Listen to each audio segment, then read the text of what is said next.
Okay, so after clicking on show, we need to draw out our entity. So the ribbon, right, if you look at the tab, we have an edit tab here. If you look at the ribbon right under the edit tab, that is what we are going to use to draw our entity. So I'll click on it, come to the working area. Let me click again, come to this working area, and then draw a simple rectangular box. After drawing, I will have to type in the name of the entity. The first entity is company. So after typing company as the name of the entity, I will have to put in the attributes. So we know the definition for an attribute already, which is the characteristics of an entity. So I'll click on attribute. The first attribute that I will need. So when I click on this addition sign, this is to add attribute. This is to delete or remove an attribute. So we've added one attribute. So by default we'll see attribute underscore 1. So I will just type company underscore ID. That is the first attribute we need. So I will choose logical because we are working with the logical view of the database.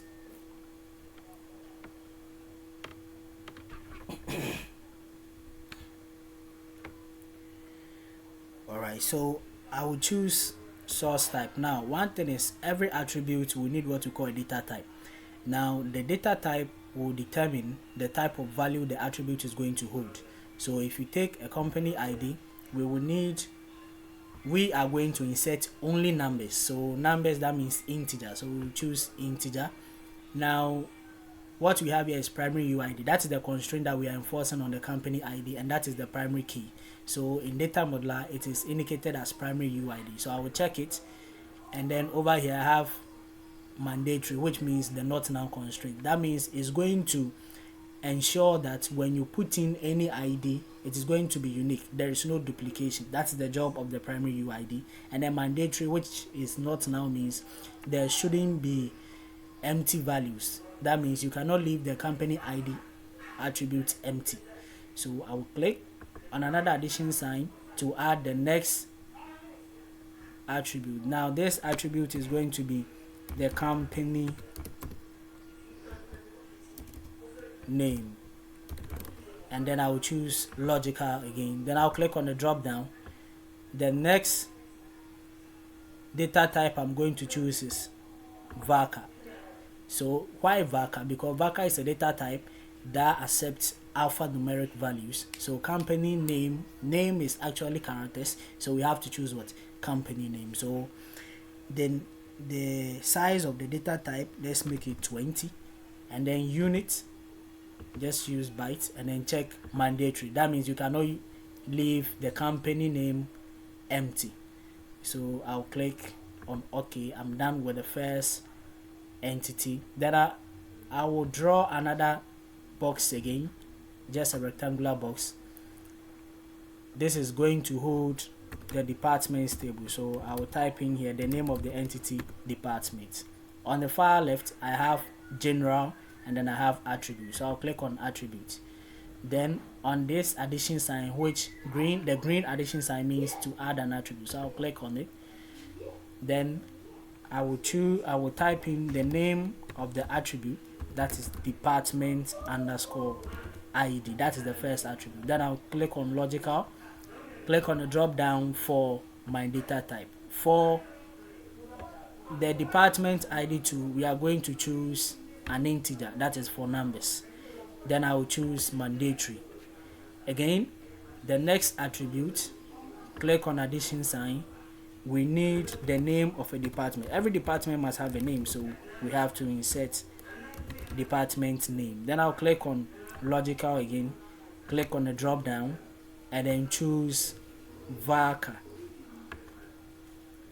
So I have here varchar again, and then the size for the department name 15, which is in bytes. Then I'll choose mandatory. That means what I'm doing should be mandatory. If you get to department name, you cannot skip. you have to insert some values in there. So I have these two entities, just click on OK, and then I have company and then department entities. Now the last entity which we saw in the question, that is going to be employees. So employees, that is the name of the entity, and then we'll come to the attributes. So inside attributes, we need the first attribute for employees table. Every employee must have an ID, so I will choose employee underscore ID. Then I'll click logical again, click on the drop down, and then choose a data type for it. Our IDs is going to be alphanumeric, so I will choose VARCHAR, a size of 10. Then in units, it can be in bytes or characters. Now this is an ID which will uniquely identify a person, so I have to choose a primary UID. The next one, I'll click on the addition sign and then put in another set of attributes that we call name. Now take note, we have two types of attributes. We have a composite and then a simple attribute.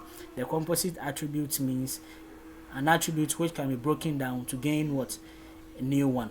And then we have a simple attribute which cannot be broken down. So if you take a name, for instance, you can break a name down to gain what? First name, last name, or surname. So we want to break down the name and then gain a part that we call first name. Then we'll choose logical again, since we're in the logical model. Then we'll click on the drop down, choose a correct data type. Since we are talking of name and then the name will be in characters, then we have to choose VARCHAR. The size for it, let's choose 15 characters, and then in bytes. Then we choose mandatory, that means not now constraint. That means if you get to a first name, that is the first name column, you cannot skip. Then the next one, which is last underscore name, we choose logical, click on the drop down, and then I will choose VARCHAR again, then a size of 15, which is going to be in bytes again. I will choose mandatory.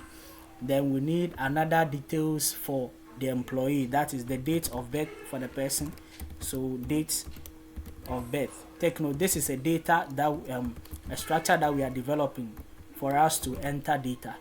So these are all the details that we want to enter for a particular person or for the employee. So the date of birth of the person too is very necessary, so we'll choose date of birth and then make it mandatory.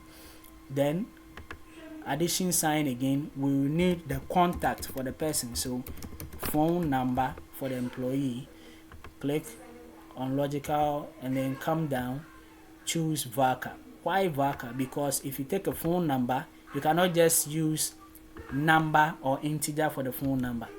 We use VARCHAR because a phone number comprises of characters and then numbers. +233, for example, the plus there is a character, it's not a number, so we have to choose VARCHAR. Click on the drop down again for units and then we choose bytes, and then we make it mandatory. The last attribute, which is going to be the salary, so put in salary, choose logical, click on the drop down, and then we'll choose data type, which is numeric. Now numeric has what we call precision and then scale. So precision 10, scale 2, that means 10 whole number, 2 decimal places. So it could be like someone is earning some coins apart from the whole figure, so 25,000.50 pesos or something. So that is why we have what the scale, which is 2 decimal places there. Then we'll check mandatory again. So I think we need one last attribute, which is the gender of the person. So gender, we'll click on the drop down, and then we will choose another data type that we call car. Let's look at car. This is car, which simply means characters. We put 1 here, click on the drop down, then choose byte. Now why 1 because when you're entering for the gender, we'll use what the initials of male and then female, so F for female, M for male. Alright, so this is just a simple entity. We'll just click on OK, So we have here company, we have departments, and then we have employees. So this is just a simple database design that we have here. The next thing we are going to look at is how to perform the between these entities.